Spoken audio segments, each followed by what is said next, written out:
मैं मृदुला सिंह, कक्षा 10वीं, विषय गणित भाग 1, प्रश्न संग्रह 1.2 कंप्लीट हो गए हैं। अब 1.3 शुरुआत कर रहे हैं। तो उसमें जो है निश्चयक पद्धति से हल करना है आपको। तो पहले जो है सिर्फ अगर अंक दिया जाए तो कैसे ज्ञात करना होगा, तो यहाँ पे जो है उसके सूत्र दिए गए। निश्चयक इंग्लिश में कहते हैं डिटर्मिनेंट्स। अब यहाँ पे देखोगे 4 अंक दिए जाएंगे A B C D। तो आपको A B C D नहीं, अंक दिए जाएंगे, ये समझने के लिए आपको है। तो इसमें जो है तिर्यक गुणा करेंगे। तिर्यक मतलब इसका इसमें पहले करेंगे। गलती से जो है इसका B और C का नहीं करोगे, शुरुआत पहले वाले अंक से करोगे। जो भी आपका पहला अंक होगा तिर्यक गुणा, बगल वाले में नहीं। तिर्यक जो है इसे कहते हैं। तो AD ऋण चिन्ह लगाओगे, BC इनका इस्तेमाल करना है। कुछ सवाल हम ब्लैक बोर्ड पे पहले से ही लिख दिए हैं। फिर इसके बाद निश्चयक पद्धति क्रेमर पद्धति से ज्ञात करना होगा। तो इसमें जो है आपको समीकरण दिए जाएंगे, तो समीकरण का अंकों में जो है आपको रूपांतरित करके करना है। निश्चयक पद्धति उसे क्रेमर की पद्धति कहते हैं, मतलब determinant method, Cramer's method. A1 x धन B1 y बराबर C1। ध्यान से समझोगे, x और y वाले पद रहेंगे, बगल में अंक रहेंगे, लास्ट में एक अचरांक रहेगा। अचरांक मतलब सिर्फ अंक। अगर ये अंक अंदर है तो उसको आपको बाहर निकालना है, इस रूप में आपको लाना होगा। वैसे हम अगर यहाँ बता रहे हैं तो आपको नहीं समझ में आएगा, जब आप सवाल हल करोगे तो आपका कॉन्सेप्ट क्लियर होगा। इसमें 2 समीकरण दिए जाएंगे, A2x धन B2 y बराबर C2। ये आपके समीकरण हो गए। इसकी सहायता से आपको इस तरह से निश्चयक बनाना है। D बराबर A1 A2 B1 B2, मतलब x के बगल वाला अंक और y के बगल वाला अंक होगा। dx बराबर C1 B1 C2 B2। C1 मतलब यहाँ का अंक और y के बगल वाला अंक होगा। dy बराबर A1 C1। A1 मतलब x वाला अंक और आपका o वाला अंक, अचरांक। चरांक वाले ने अचरांक, सिर्फ जो अंक होंगे वो। तो ये बार बार जो है सूत्र नहीं लिखना है, आपको सीधा अंक पुट अप करना है, तो आप समझ जाओगे जब सवाल हम हल करेंगे। इतने पे ही हल नहीं होगा, आपको x निकालना होगा। x बराबर क्या होगा, जो dx आप हल करोगे बटे d लिखोगे, और y बराबर dy बटे d। और एक आसान तरीका है समझने के लिए, जब समझो इसको 1 माने, A2 A3, 1 2 3। खाली जो है ये रखने में कंफ्यूजन होता है, तो ऐसे याद कर लो 12 32 13। अब 12 32 13 कैसे हुआ, जैसे पहला समीकरण लिख दिए ax धन by बराबर c, तो नीचे वाला भी वही होगा A2। तो जो है हम इसको 1 मान लिए, इसको 2 मान लिए, इसको 3 मान लिए। तो पहले में हम क्या करेंगे, 12 लेंगे। 12 मतलब ये दोनों अंक लेंगे। दूसरे वाले x में 32 c और b वाला लेंगे। dy में 13, ये वाला और ये वाला, x के बगल वाला और c वाला अंक। ऐसे याद करो, 12 32 13 वो भी चलेगा। अब आपको जो अच्छा लगे कि हमें जो है अंक रखने पे जो है हल हो जाता है, तो आप उससे याद करोगे, सूत्र लिखने की कोई आवश्यकता नहीं है। अब आ जाओगे प्रश्न संग्रह 1.3। खाली जगह दिए गए हैं, तो खाली जगह में पहले देखोगे क्या दिया गया है। 3 4 2 5 बराबर 3 गुणा चिन्ह दिया गया, चौखट में भरना है। 3 का गुणा हम किससे करेंगे, तिर्यक गुणा, जैसे यहाँ पे बताया है तिर्यक गुणा, तो कर देते हैं तिर्यक गुणा। इसका किसमें करोगे, 3 गुणे 5 ऋण चिन्ह। फिर कह रहा है 2 गुणे 4, तो यहाँ 4 लिखा हुआ है तो यहाँ पे 2 लिख दो। और आगे खाली जगह है, बॉक्स है, 3 5 15, माइनस चिन्ह लगा हुआ है, 2 चौक 8 दिया गया है। 15 में से 8 घटाओ, कितना आएगा, घटाओ 15 में से 8 जो है घटाओगे तो आपका 7 आएगा। ये आपके आंसर होंगे। अब जो है पहले वाले सवाल पे आ जाओगे। निम्नलिखित निश्चयकों का मान ज्ञात कीजिए। तो यहाँ पे जो है 3 सवाल दिए गए हैं। पहला सवाल हम ब्लैक बोर्ड पे लिखे हैं, अब उसको हल करते हैं। चलो शुरुआत करते हैं। एक के नीचे एक हल करोगे, बराबर सवाल लिखोगे, वहीं से आपका हल शुरुआत हो जाएगा। अब जो है ये वाली लकीर नहीं खींचोगे, ऋण 1 का किसमें गुणा करोगे, इससे। तो लिखो 2 अंक आपस में टकरा रहे हैं, कोष्टक का उपयोग करो। 4 माइनस 2 गुणे 7। अगर चिन्ह है कोष्टक लगाओ, नहीं चिन्ह है कोष्टक नहीं लगाओगे। ऋण 1 का 4 में गुणा करोगे, ऋण 4 माइनस 2 सत्ते 14, दोनों ऋणात्मक है, ऋण लगाओ, अंकों को जोड़ दोगे। ये होगा आपका आंसर ऋण 18। अब आ जाओ दूसरा वाला, 5 ऋण 7 3 0। हल को काफी सरल है, जल्दबाजी बिल्कुल नहीं करोगे, आराम से धीरे धीरे करोगे, सब सवाल समझ में आएंगे। 5 का 2 में, सॉरी 5 का 0 में, 5 यहाँ पे कोष्टक में 0 माइनस 3 गुणे ऋण 7 ऐसे नहीं, अब इसको कोष्टक लगाओगे, ध्यान दोगे। अब यहाँ पे देखोगे इनका गुणा करना है, किसी भी अंक का 0 में गुणा करोगे 0। पहले यहाँ पे देखोगे 2 चिन्ह है, चिन्हों का गुणा करो, ऋण और ऋण, धन 3 सत्ते 21, 0 और 21 जोड़ोगे तो क्या होगा 21, ये आपका आंसर होगा। अब तीसरा आ जाओ। जब आपको विधि मालूम हो गई, सवाल किसी भी रूप में रहे, आपको हल करने आना चाहिए। 7/3 सवाल है, भिन्न वाले हैं। 7/3, 3/2, फिर है 5/3, 1/2। हल कर सकते हो। अगर आपको दिया जाए कहोगे नहीं ये थोड़ा अलग है, कुछ अलग नहीं है, खाली जो है यहाँ पे पूर्णांक संख्या दिया गया है, यहाँ भिन्न दिया गया है, विधि तो वही करनी है आपको। तिर्यक गुणा करोगे, किसका किस में करना है, इसका इसमें करना है, कर दो। 7/3, 1/2 माइनस इसका लिखोगे 5/3 गुणा चिन्ह 3/2। यही कहा गया था ना, तिर्यक गुणा करना है, कर दो गुणा। अंश का अंश में, हर का हर में, नीचे आपको दिखाई देगा। 7 का 1 में गुणा करोगे, 7 एकम 7 बटे 3 दूनी 6 माइनस 5 तिया 15 बटे 3 दूनी 6। अब देखोगे हर समान है, जब हर समान है ऊपर के अंश में जो भी क्रिया है कर दो, उसके बाद वाली लाइन बराबर बटे 6 लगा दो, क्योंकि हर समान था। 7 माइनस 15, 7 में से 15 घटाओगे, एक धन और एक ऋण है, ध्यान दोगे, 8 आएगा। अंक बड़ा है 15, उसके आगे ऋण चिन्ह है, ऋण लगाओगे। अति संक्षिप्त यहाँ करना है, एक ही पहाड़े से कटना चाहिए। 2 तिया 6, 2 चौक 8 बराबर ऋण 4/3। पहले में 3 सवाल थे, यहीं पे जो है पहला वाला सवाल जो है आपका कंप्लीट हो गया है। अब हम जो है तीसरा वाला सवाल ले रहे हैं। नीचे दिए गए युगपत समीकरणों को क्रेमर पद्धति से हल करो। क्रेमर पद्धति से इस तरह से। अब आ जाओगे दूसरे का पहला वाला सवाल। पहले जो हम सवाल लिख लेते हैं, 3x minus 4y, 3x minus 4y बराबर 10। फिर कॉमा है, 4x धन 3y बराबर 5, 4x धन 3y बराबर 5। क्रेमर पद्धति का उपयोग करना है। आपके सामने जो है बोर्ड पे जो है विधि दिया गया है, तो हम इस समीकरण को यहाँ से अब हल की शुरुआत कर देंगे।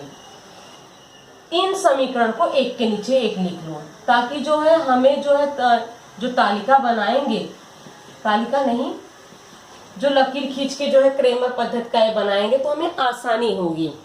एक के नीचे एक लिख लिया, ये समीकरण इसी रूप में आ गया। दोनों को जरा ध्यान से देखो, a1x b1y बराबर c1।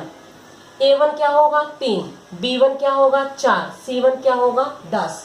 a2 4, b2 3, c2 5। मतलब यहाँ पे चरांक और अचरांक दोनों हैं। एक एक करके हल करते हैं। सीधा लिखेंगे d बराबर, यहाँ पे लकीर खींचेंगे, कौन से दो घटक आएंगे? x और y के। x और y यही कह रहा है ना, 12 पहला दूसरा, तो लोगे 3 4 -4 3। ये वाला क्लियर हुआ आपका? 1 2 1 2 मतलब 1 2 x और y वाले, इसका 3 इसका 4, यहाँ का 4 यहाँ का 3, चिन्हों के साथ लिखना है। यहाँ ऋण चिन्ह है, ऋण लगाओगे, धन है, धन नहीं भी लगाओगे तो धनात्मक माना जाता है, लेकिन ऋण है तो ऋण लगाना है। हल करो, हल करने तो आता है, इसी की तरह हल करना है। हल कर दो, 3 3 9 माइनस, हम डायरेक्ट लिख दिए बच्चों, एक लाइन करके दिखाओगे, हम डायरेक्ट नहीं करोगे। 3 गुणा चिन्ह नहीं लगाओगे, क्योंकि गुणा और ऋण करने में जो है चिन्हों में बड़ा कंफ्यूजन हो जाता है। इस तरह से कोष्टक का इस्तेमाल करोगे, इसका मतलब है गुणा। ऋण, इसका इसमें गुणा करना है, ऋण 4 पहले से है, ध्यान दोगे। 3 3 9, ऋण और ऋण धन, 4 4 16, 9 और 16 जोड़ोगे कितना हुआ? 25। इतना क्लियर हुआ? अब आ जाओगे dx बराबर, dx ही क्या करना है? dx में क्या है? c1 c2 b1 b2। c1 c2 मतलब ये वाले अंक, हमारे ये वाले अंक, यहाँ पे देखोगे, समीकरण डाल दो यहाँ पे, c1 c2 10 5। फिर क्या कह रहा है? b1 b2, ये वाला होगा, ऋण 4 और 3। ये रखना बहुत जरूरी है। जब ये अंक रख लोगे तो मान जो है आपके आराम से निकल आएंगे। खाली जो है इसको दिमाग में आपको बिठाना है, थोड़ा सा याद करोगे। फिर ये गुणा करो, 10 का 3 में माइनस माइनस 4 और 5, 10 का 3 में करोगे 30, ऋण और ऋण धन, 4 5 20, कितना हो गया? 50। तो थोड़ा बच्चों हम ब्लैक बोर्ड मिटा रहे हैं, क्योंकि और आगे सवाल तो नहीं जा रहा है, थोड़ा हम साइड हो जा रहे हैं, क्योंकि आपको सवाल जो है लिखना है। तो स्क्रीनशॉट आप ले लेना इसका।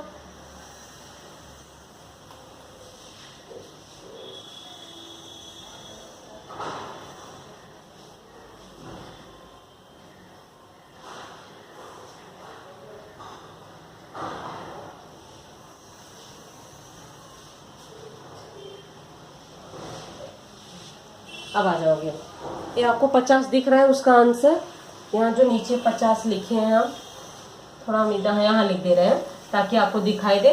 कॉपी में नीचे लिखोगे बराबर 50, dx हो गया। अब जो है हम dy ज्ञात करेंगे। dy बराबर क्या है? इसको हम नहीं मिटाया है क्योंकि ये सूत्र था यहाँ पे, a1c1 मतलब 13, x और ये वाला पद, तो x वाला होगा 3 4 और c1 कितना है? 10 5। ये वाला क्लियर हुआ यहाँ तक? अब जो है हल करो, 3 का 5 में 3 5 15। अच्छा हम डायरेक्ट कर दे रहे हैं, डायरेक्ट नहीं करोगे हाँ? 3 कोष्टक में 5 माइनस 10 कोष्टक में 4, 3 5 15 माइनस इसका करोगे 40। एक संख्या धन है, एक संख्या ऋण है, घटाओगे कितना आएगा? 25। अंक बड़ा है 40, उसके आगे ऋण चिन्ह लगाओगे। अब यहाँ तक हमें मान निकल चुका है। क्या ज्ञात करना है? x और y के मान हमें ज्ञात करने हैं। तो x का मान कैसे ज्ञात करोगे? देखोगे यहाँ पे दिया गया है ये वाला सूत्र, x बराबर dx बटे d, यही है सूत्र। चलो मान ज्ञात करते हैं। अब इसको मिटा दे रहे हैं। हाँ, आप लोग स्क्रीनशॉट लेके जो है यहाँ पर लिख चुके होंगे। dx कितना है? dx देखो 50 बटे d कितना है? 25। 25 से कम 25, 25 दूना 50, x का मान हो गया 2। बगल में ही लकीर खींच दो। आप भी लकीर खींच के x और y ऐसे लिखोगे वो भी चलेगा। y बराबर dy बटे d, dy कितना है? -25। d कितना है? 25, वहां d देखोगे 25 से कम 25, 25 से कम 25, यहाँ पे देखोगे ऋण 1। x और y के मान क्या निकले हैं? -1 और यहाँ पे y लिख दो। तो लिखोगे क्या? युगपत समीकरण का हल, युगपत समीकरण का हल, पहले x वाला लिखोगे, 2 माइनस 1 है। लास्ट में ये लाइन आपको लिखनी होगी। युगपत समीकरण का हल 2 माइनस 1 है। आशा करते हैं आपको समझ में आ गया होगा।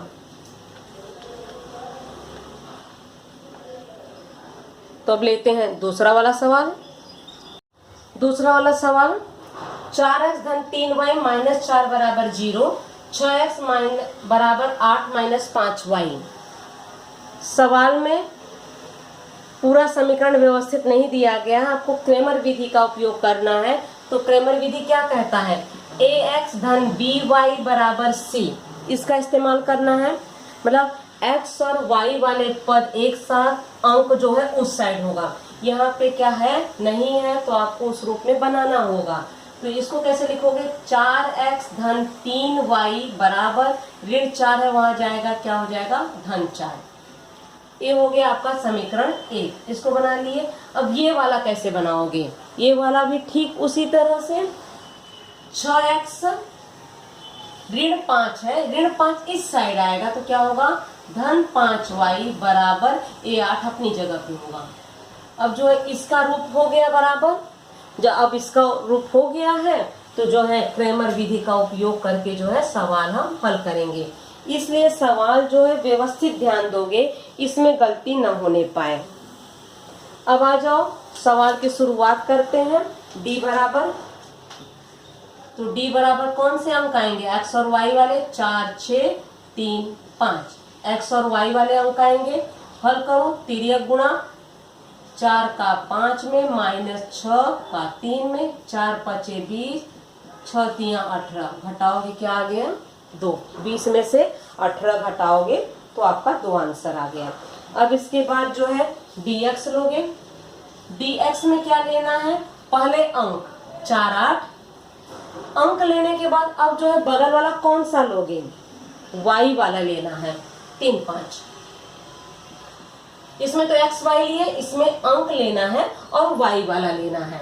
चलो तिर्यक गुणा करो, किसका किस में करोगे, 4 का 5 में, 4 5 माइनस 3 का 8 में, 4 5 20, 3 8 24, एक धन एक ऋण है, घटा दो, अंक बड़ा है 24, उसके आगे ऋण चिन्ह है, ऋण लगा दो। जब हम सवाल करते हैं, सवाल काफी सरल है और जो है हल करने में काफी पेजेस लगते हैं। अच्छा भी लगता है कि गणित हमें इतना आ गया है, आप लोगों को ये अच्छा लगेगा। अब इसमें पहला अंक कौन सा लेंगे, अब इसे पहला वाला अंक x का लेंगे, 4x। ये वाला कौन सा अंक लेंगे, अंक वाला लेंगे। जब बार बार करोगे ना, अपने आप प्रैक्टिस हो जाएगी। इसमें x y वाला लेते हैं, इसमें पहले अंक y और इसमें जो है x लेंगे, लास्ट में अंक लेंगे। चलो करो तिर्यक गुणा, 4 का 8 में माइनस 4 लिखो या 6 पहले लिखो, गुणा तो करना। कुछ लोग 4 पहले लिखेंगे 6 बाद में लिखेंगे, कोई बात नहीं, गुणा ही तो करना है। 4 8 32, 8 चौक 32, दोनों का मतलब यही तो हुआ, ये हो गया 32, 6 चौक 24, 32 में से जो है 24 घटाओगे तो कितना बचा, 8।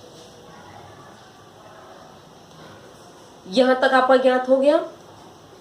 अब जो है एक्स वाई ज्ञात कर देते हैं उसी के नीचे।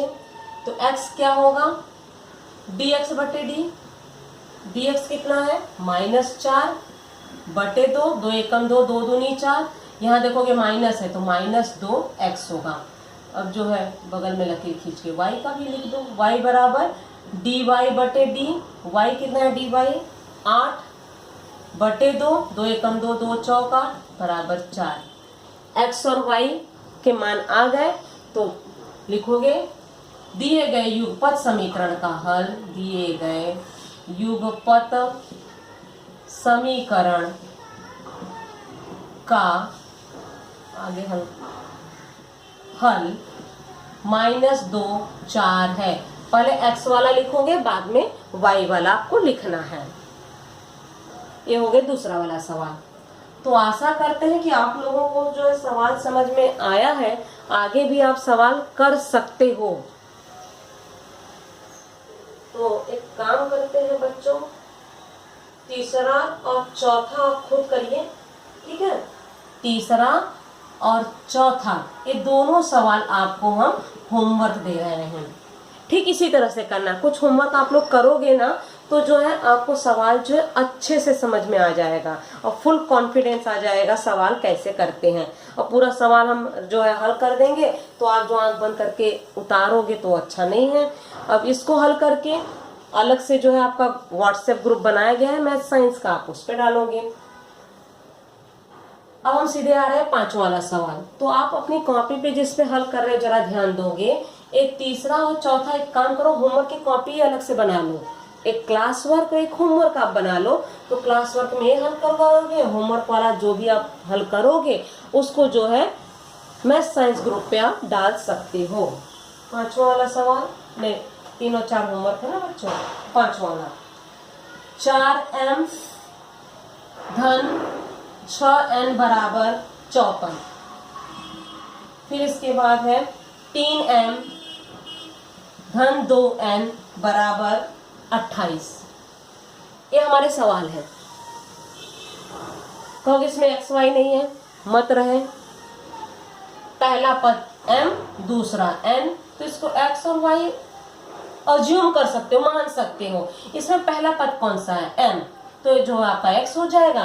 दूसरा पद कौन सा है n, तो y का अज्यूम करोगे। एक के नीचे एक लिखोगे, m धन 6n बराबर 54, 3m धन 2n बराबर 28। अब क्या करोगे, d ज्ञात करोगे। d में क्या करना है, x और y वाले पद ले लो, x y वाले पद ये दोनों लोगे।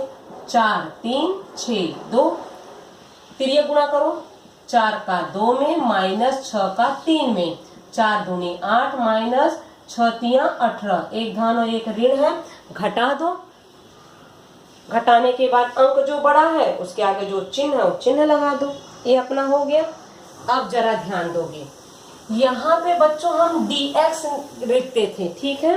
तो हम लास्ट में x और y के मान ज्ञात करते थे क्योंकि यहाँ x और y था। यहाँ क्या लिखोगे, यहाँ लिखोगे dm, गलती नहीं करोगे, इसे थोड़ा सा आप दिमाग लगाओगे।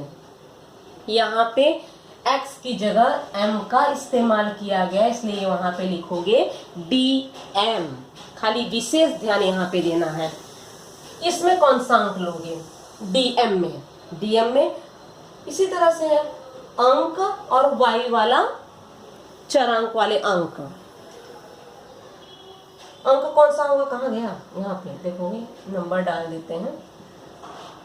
54 28, 54 28 अंक हो गए। अब y वाला मतलब ये वाला लेना है 6। आपको अंक रखने आना चाहिए। जब आपको अंक रखने आ गया तो गुणा करना आसान हो जाता है। अब क्या करोगे, 54 का 2 में गुणा करोगे, 6 का 28 में गुणा करोगे। 54 का 2 में गुणा करो, 2 चौका 8, 2 पचे 10 माइनस 6 8 48, 4 हासिल होगा। 6 दूनी 12, 12 और जो है कितना जोड़ोगे 4, 168। एक धन और एक ऋण है, 168 में से जो है 108 घटाओगे तो माइनस 60 होगा। dn बराबर, अब ध्यान दोगे, m ज्ञात किया, n वाला ज्ञात करोगे। dn में हम क्या ज्ञात करेंगे, dn में अब जरा ध्यान दोगे, dn मतलब अपना ही dy वाला पद है। पहले जो है आपका क्या होगा, बताओ x वाले पद, x वाला कौन सा पद है, 4 और 3 है। तो यहाँ पे लिखोगे 4 3 और यहाँ पे अंक जाएंगे इस तरह से। इसमें आपको गड़बड़ नहीं करना है। इसमें अगर कंफ्यूज हो गए तो सवाल आपका गलत हो जाता है। ये वाला तो कंठस्थ हो जाता है एक्स वाई, ये वाला भी लगभग क्लियर हो जाता है। अंक और अक्षर का इस्तेमाल किया जाता है। इसमें जो है यहाँ से देखोगे यहाँ अंक है तो ये यहाँ पे आ गया, यहाँ पे जो है x वाले पद होंगे। चलो तिर्यक गुणा करते हैं, किसका किस में करोगे, 4 का 28 में माइनस 54 का 3 में। 4 का 28 में गुणा करो, कितना है, 4 8 32, 3 हासिल होगा, 4 दूनी 8, 8 और 3 जोड़ोगे कितना होगा 11, माइनस 3 चौक 12 हासिल 1, 3 पचे 15 और 1 जोड़ोगे 16, 112 माइनस 162, एक धन और ऋण है, घटाना है, घटा देते हैं, 50, अंक बड़ा है 162, उसके आगे ऋण चिन्ह है, ऋण लगाते हैं। अब मान ज्ञात करना है, बार बार बोल रहे हैं, m लिखोगे, x नहीं, m बराबर क्या होगा, dm बटे d, dm कितना है -60 बटे d कितना है -10, ऋण और ऋण कट गए, 10 एकम 10, 10 छंग 60 बराबर 6, n dn बटे d, n है dn बटे d, -50 -10, माइनस कटा, 10 पचे बराबर 5, m और n ज्ञात कर लिए। अब युगपत समीकरण में कौन सा अंक पहले लिखोगे, पहले m वाला बाद में n वाला, तो लिखोगे युगपत समीकरण का हल, युगपत समीकरण का हल, हम समी करके बिंदु किए, आप लोग पूरा वाक्य लिखोगे, शॉर्टकट नहीं अपनाओगे, नहीं नंबर आपके चले जाएंगे। 6 5 है, तो युगपत समीकरण का हल 6 5 है। तो आपको समझ में आ गया, तो थोड़ा साइड हो जा रहे हैं, सवाल को अच्छे से देख लो। एक सवाल और बचा हुआ है, कोशिश करते हैं वो भी आपका हल हो जाए। तो हम जो है ब्लैक बोर्ड थोड़ा सा मिटा दे रहे हैं, स्क्रीनशॉट ले लो उसका। छठा वाला सवाल, सबसे आप सवाल देखो,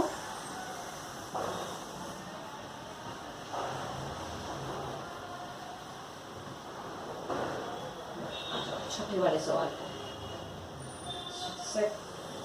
2x धन 3y, 2x धन 3y बराबर 2, x माइनस 1/2 बराबर y बटे 2 है, सॉरी 1/2। छठा सवाल ये है x और y, ध्यान देना बच्चों, ये थोड़ा अलग है।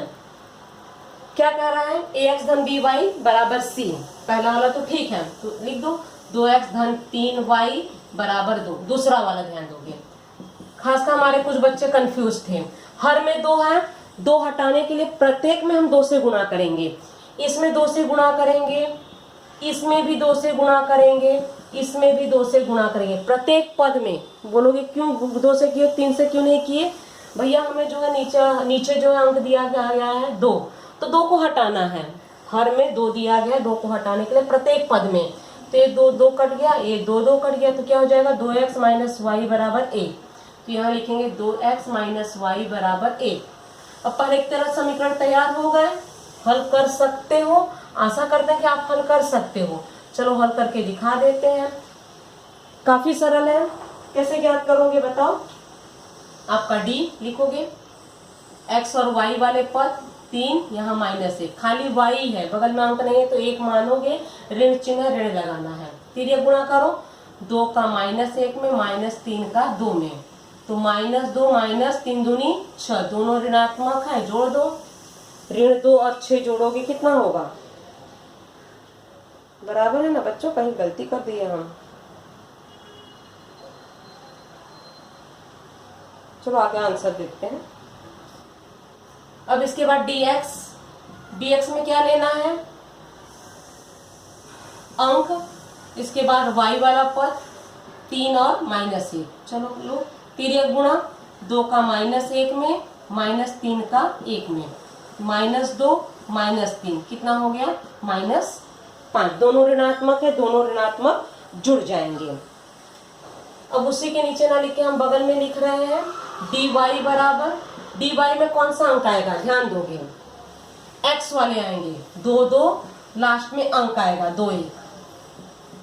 चलो इसको हल करते हैं, तिर्यक गुणा 2 का 1 में माइनस 2 का 2 में, 2 का 2 में। यहाँ पे देखोगे नसीब से 3 जगह 2 2 है तो कंफ्यूज नहीं होगे। 2 का 1 में माइनस 2 का 2 में, तो 2 एकम 2, 2 दूनी 4, एक धन और एक ऋण है, घटा दो, जो अंक बड़ा है उसके आगे जो चिन्ह है चिन्ह लगा दोगे।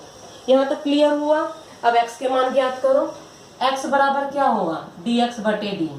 dx कितना है, क्या है -5 बटे यहाँ -8। ऋण चिन्ह कट गए, ये किसी भी पहाड़े से नहीं कटते हैं। 5 बटे 8 आंसर होगा। y भी ज्ञात कर लो, dy बटे डी। dy कितना है -2, d कितना है -5। ऋण कट गए, ये भी अति संक्षिप्त नहीं होंगे, कहीं पहाड़े से नहीं कटेंगे, तो ये क्या हो जाएगा 2 बटे 5 लिख दो। ये अपने x के मान है, y के मान है। दिए गए युगपत समीकरण का हल, दिए गए युगपत समीकरण का हल, पहले x वाला लिखोगे 5 बटे 8 कॉमा करोगे 2 बटे 5 है। बराबर ना बच्चों, कहीं गलती की है, कुछ तो गलती की हूं मैं, लग रहा है। कहाँ गलती क्यों बताओ भैया, यहाँ 8 दिया गया, हम जो है उसका मान रख दिए हैं, देखो गलती से बच्चों 5, इसलिए बोलते हैं जल्दबाजी करने में यही होता है। जल्दबाजी नहीं, एकदम शांति से हल करोगे तो गलती नहीं होगा। dy कितना है -2, d कितना है, यहाँ पे देखोगे बच्चों ऋण 8 है, हम जो है 5 जो है x वाला देख लिए थे, -8, तो 2 एकम 2, 2 चौक 8, ये होगा 1 बटे 4, तो आंसर होगा 1 बटे 4।